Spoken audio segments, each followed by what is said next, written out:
देखिए, ये जो गवर्नमेंट एनडीए की गवर्नमेंट जिसको चंद्रबाबू नायडू, नीतीश कुमार, चिराग पासवान और जयंत चौधरी सपोर्ट कर रहे हैं, ये वक्फ बिल अनकॉन्स्टिट्यूशनल है।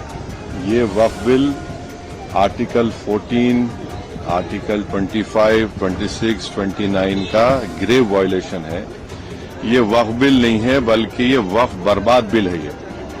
और अगर चंद्रबाबू नायडू, नीतीश कुमार, चिराग पासवान, जयंत चौधरी इसकी तायीद करेंगे तो वो अपने पॉलिटिकल रीजंस की वजह से या जो भी उनके है नैरो रीजन से तायीद कर रहे हैं नरेंद्र मोदी सरकार की, ये बात साबित हो जाएगी कि वो मुसलमानों की मस्जिदों को, दरगाहों को, खानखाहों को, इवैक्यू वक्फ प्रॉपर्टीज को और लिमिटेशन एक्ट अप्लाई करेंगे तो एनक्रोचर्स को रिवॉर्ड करेगी। तो वो उसकी ये सपोर्ट कर रहे हैं।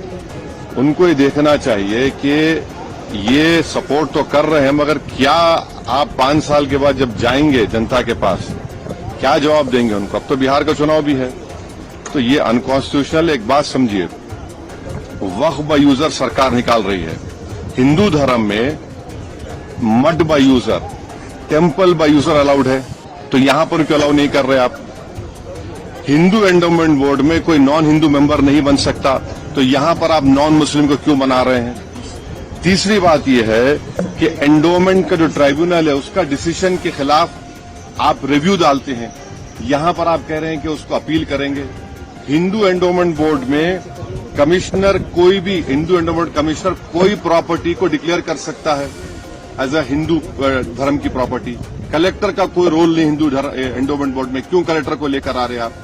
तो ये सब जो चीजें कर रहे हैं ना, एक ही मकसद है, मुसलमानों से नफरत और इस देश में हिंदुत्व की आइडियोलॉजी के तहत ये एक प्रोजेक्ट है जिससे मुसलमानों को उनके रिलीजन से दूर करना, रिलीजियस प्रॉपर्टीज को छीन लेना।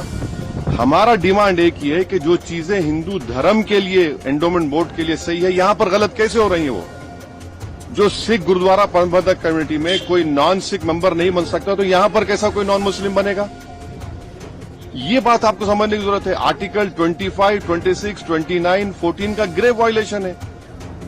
इनको सोचना चाहिए चंद्रबाबू नायडू को। अभी वक्त है उनके पास सोचना चाहिए कि आप क्या बर्बाद करने का पूरा सहूलत दे रहे हैं बीजेपी को आप। सही चीज। देखिए, योगी आदित्यनाथ ने यह भी कहा, जो आप लोग डर के नहीं पूछ रहे हैं, वो ये है कि उन्होंने कहा कि कोई भी प्रॉपर्टी को वक्फ डिक्लेयर करता है वक्फ, बट झूठ बोल रहे हैं। वक्फ प्रॉपर्टी कैसे बनती है? एक सर्वे कमिश्नर जो स्टेट गवर्नमेंट में कलेक्टर से सीनियर होता है, वो सर्वे करता है, ऑब्जेक्शन कॉल फॉर करता है, उसके बाद रिपोर्ट देता है चीफ सेक्रेटरी को, और चीफ सेक्रेटरी उस बुनियाद पर एक गजीट नोटिफिकेशन इशू करते हैं, और उस बुनियाद पर, गजीट नोटिफिकेशन की बुनियाद पर वो प्रॉपर्टी वक्फ कहलाती है। अब आप ये कह रहे हैं कि कोई प्रॉपर्टी वक्फ डिक्लेयर करते? क्या उत्तर प्रदेश में जितने गजीट नोटिफिकेशन है, चाहे सुन्नी वक्फ बोर्ड के हो, शिया वक्फ बोर्ड के हो, उनको मानना चाहिए ना। गवर्नमेंट तो आती जाती रहती है, गवर्नमेंट हमेशा कंटिन्यूस फॉर्म में रहती है, पार्टीज पावर में नहीं रहती है।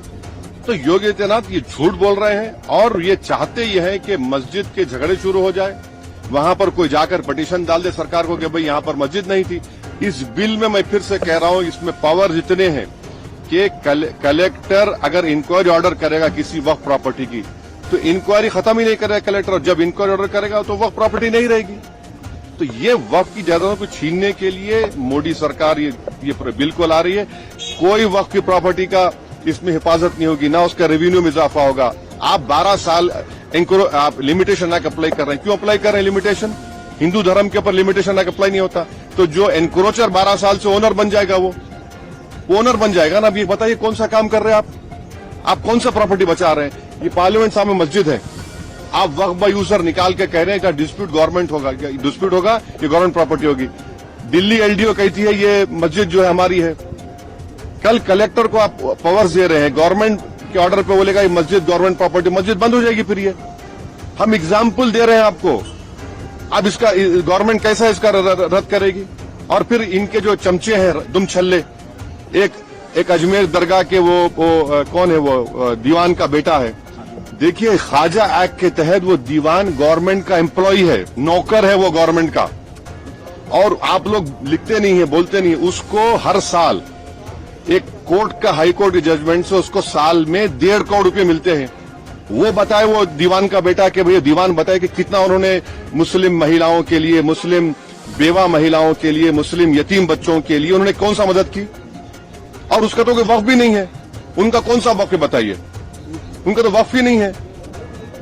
अच्छा, आपके किरण रिजिजू हैं, वो बुद्धिस्ट हैं, क्या वो बिहार कैंटोनमेंट बोर्ड मेंबर बन सकते? नहीं बन सकते। वो बोध गया बन सकते, जबकि कॉन्स्टिट्यूशन में आर्टिकल 25 में बुद्धिस्ट का डेफिनेशन भी हिंदू में आता है, मगर बिहार कैंटोनमेंट बोर्ड में लिखा सिर्फ हिंदू।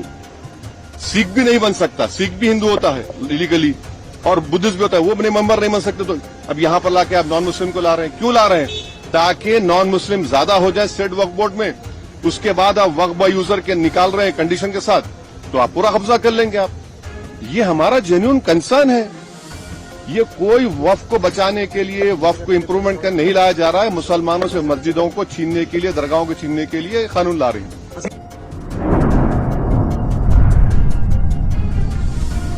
अतराफ टीवी, हर बात सच के साथ।